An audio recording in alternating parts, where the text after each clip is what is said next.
V rodinnom dome číslo 10 na Plachého ulici došlo k tragédii.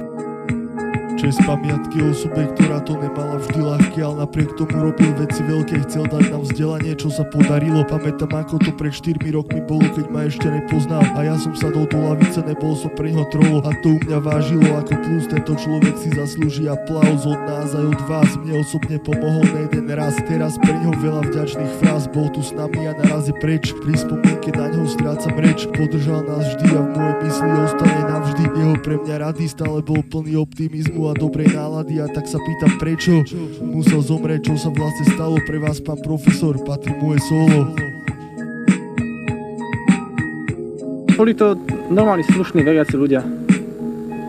Ako nemali nepriateľov, každý na ulici ich má rád. Boli veľmi dobrí ľudia a úplne ukážkoví.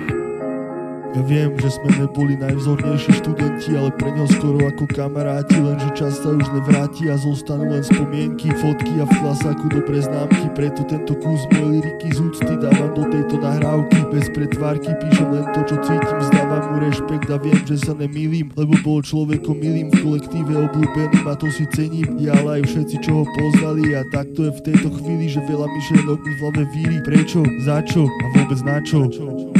Pán profesor Síč, navždy budete v našich srdciach. Pomohli ste nám ako málo ľudí. Vždy ste pri nás stál a na to my nezabudáme. Nikdy ani nezabudneme na človeka, ako ste bol vy. Mal ste každého rád a bol ste s každým kamarát. Aj keď ste mal problémy, pevne dúfam, že ste v nebi a aj tam budete takí ako na zemi. Je mi úprimne ľúto, čo sa vám stalo. Odpočujete v pokoji, raz sa tam stretneme. A táto skladba je za všetkých, čo vás poznali a hlavne za prvú ME.